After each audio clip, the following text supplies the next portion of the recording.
talking about what you need and what you don't need as a Twitch streamer and kind of the basics, what you should kind of invest in. I'm going to give you a reason why you should maybe consider trusting me on this topic. I have been streaming on Twitch for over 7 years, since I was 15, so that might even be longer. Yeah, that's a long time. That's like 8 years, I think. I don't fucking know. I can't do math. I'm 23 now. You do the math. I've been streaming on Twitch for a long time. I've been an affiliate for 2 years now. So I've been streaming regularly for about 2 years. That means like my stream schedule, whether it changes or not, I've been streaming for about 2 years is what I consider. But I've been on the platform for a long time.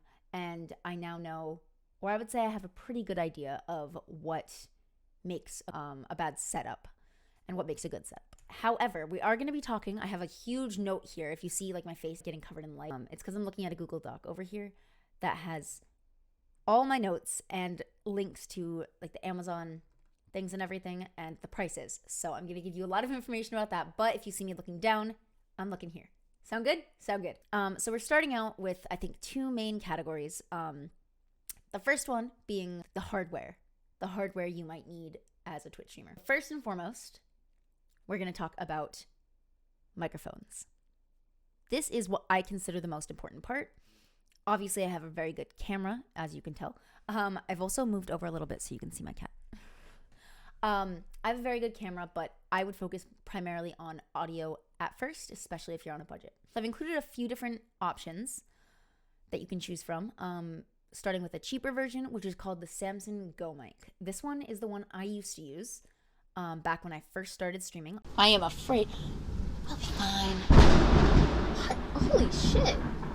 It's not the best, but it's like $40 to $50. So consider that as an option if maybe you're on a budget and you can't really invest in a good microphone. The next one I would recommend is the Blue Yeti Nano. This one is like, depending on which version you get, it can be anywhere from $100 to $250. And the Snowball microphones are a little bit cheaper even. They're like $50 or $60. I had the Nano. I loved it. It's a great option for a USB microphone, which is where a lot of beginner streamers will start out. You don't really need more than that when you're first starting out. And I would recommend the Blue Yeti Nano. It was awesome. I got mine for like $80 on like used on Amazon. And of course I'll link all the links down below. But the one that I got was about $80. I got it used, no issues. As I started using it though, because it's a USB microphone, it had like a little port over here that if I hit it at all, if I hit the microphone at all, and as you can tell, I hit the microphone a lot. I have ADHD. I move around a lot. If you hit it at all, it would come unplugged or not even unplugged. It would be plugged in. It just wouldn't be recording.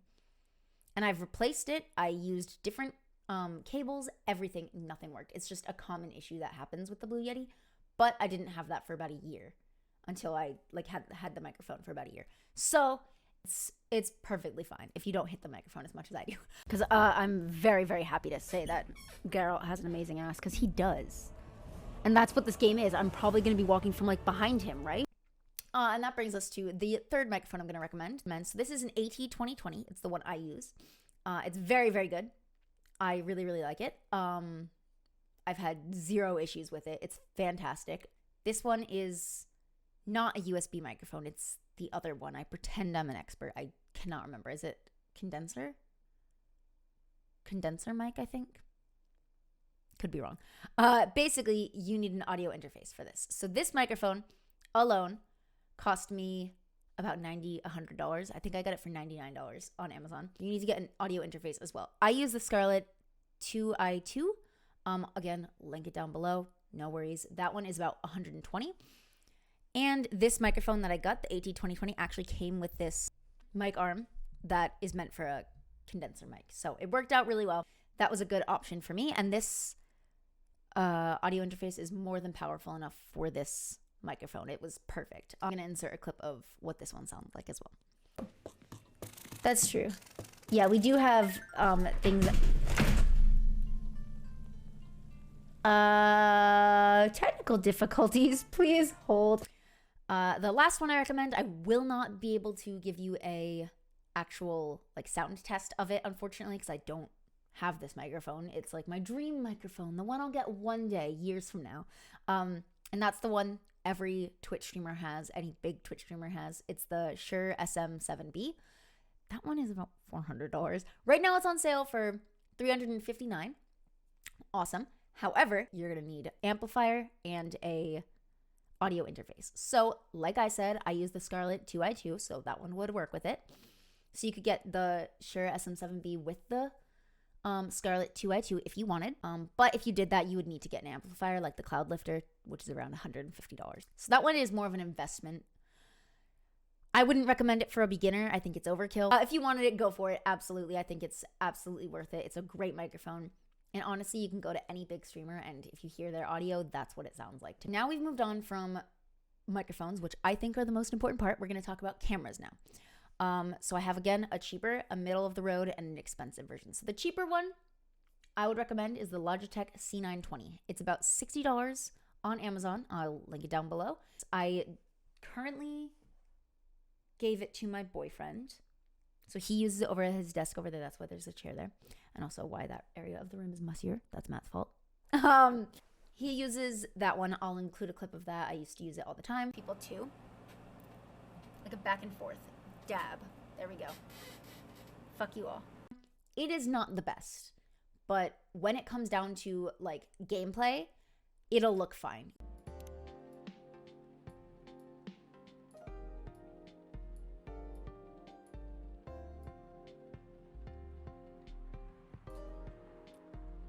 You don't need a huge camera that looks amazing when you're mostly just playing a game and not doing chatting one. And this one's only $60, so it's a great starter camera. Most streamers use this one when they're first starting out. Middle of the road camera is a Logitech Brio. This one is around $200. I think it's on sale right now, which is nice, but it is around $200. It is really nice. It's a great camera. It's fantastic for a webcam. It's great. I used it for a few months, loved it. But it's not the quality that I like in my streams and in my content because I am a perfectionist. I am a Virgo. It's fine. If you are going to be using it for like chatting, perfect. It is fantastic for chatting. It looks amazing. You can see like all the details in my hair. It looks great. There's another one throwing rocks at me, right? Oh. Now comes the really expensive option. This is what I use.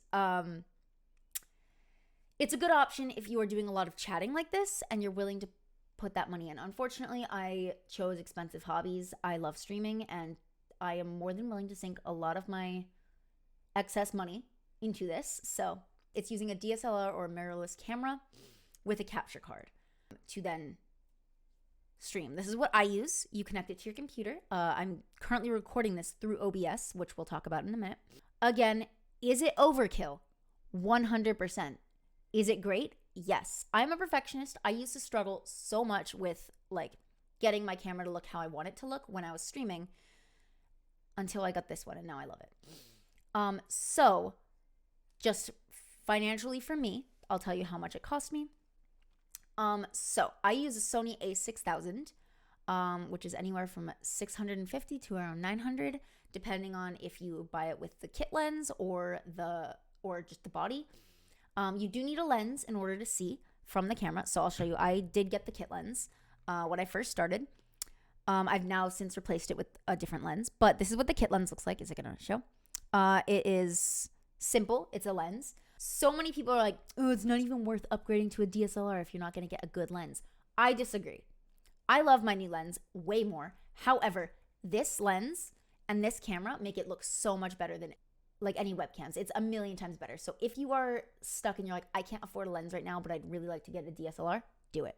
Totally worth it. I have the Sony a6000. I got it for around $850. If you already have a Sony lens from another camera, just get the body. You can get it for around $650. When you have this, though, you do need a dummy battery, which is around $25 is the one that I have, $20 to $25.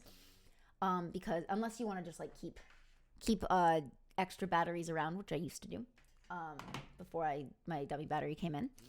So alongside the dummy battery and the camera, you'll also need a cam link. I use the Elgato one just because I got it on sale at like in a bundle from Best Buy. But there are so many options on Amazon that you can use. You can just type in cam link look it up, look up a YouTube video, see if there's a good option that looks just as good. Elgato is way overpriced. I love it, but way overpriced. That being said, I also have the Sigma 16mm lens, which is so nice.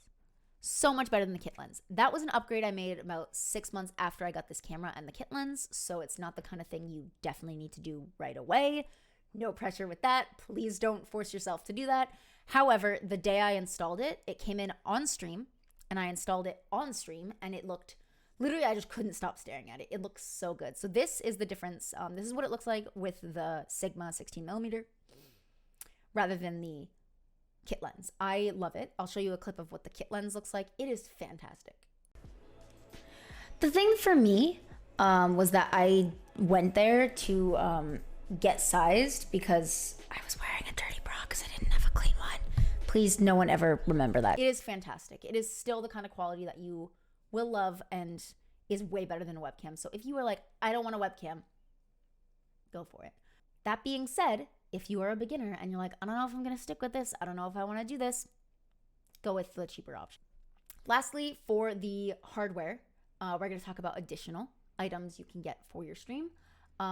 I have one that I really recommend for beginners who are maybe looking to upgrade eventually to a PC but currently using a laptop or something. I would recommend an Elgato capture card. They're around $150, which is a lot of money but substantially less money than what you would probably be paying for a brand new PC. Why I recommend it is it lets you stream with your Nintendo Switch or PlayStation or Xbox, whatever you use, and it essentially just captures it as a video. So it'll show a video of what you're doing, and so it doesn't take as much from your PC and doesn't take as much from your computer. So if you have a cheaper laptop that can't really stream and play video games at the same time, I would highly recommend a capture card. It's a lot easier on your computer and will show a better video overall for your stream piece. Alongside that, lighting. I currently have an Elgato Keylight Air. Totally unnecessary. However, the thing I like about this one is that you can actually click a little button and control what the lighting is like. Lighter, darker, more cold or warm. It's fantastic. I do really like it. One last thing I'm going to recommend is a Ethernet cable. I do not recommend streaming from a wireless connection. Wired connection, I highly recommend it. It means you will drop less frames. It'll be just a better, smoother quality. You can do 60 FPS. You can do a higher bit rate. Overall, just a great option. So if you can, I would recommend using an Ethernet cable rather than a Wi-Fi connection. One last additional that I would recommend would be a second monitor. Whether you're streaming from a laptop or a PC, I would recommend a second monitor. I used to use one. It shit out on me. It doesn't work anymore. But I got it free at a yard sale like 8 years ago before I even built this computer. So I've used that one since then, and I had a cheap $100 monitor for my other one. So if you are looking for one, go to Savers or something. You can go to Savers, you can find them, order a cable on Amazon. You'll probably get a monitor that's cheap but works for like $30. And if you don't have a second monitor, it'll be really hard to like monitor chat, do all that. You can use your phone or a laptop or an iPad or whatever other things you have. You could totally use it there, but it'll be hard to moderate. So I would recommend a second monitor for everything. We're going to talk about some software. I don't have a huge amount to talk about here. We'll go into a little bit more detail in another video, I think, about OBS and setting up stream alerts and everything. But I'm going to highly recommend. So the first thing I'm going to recommend is OBS. Open broadcasting software. If you've been looking into streaming and you've somehow stumbled upon my tiny channel and my tiny YouTube video, you will probably have come across what OBS is already. It's called Open Broadcasting Software. The reason I recommend OBS for like just a purely logistical reasons, it's better for your computer. It takes less energy on your CPU.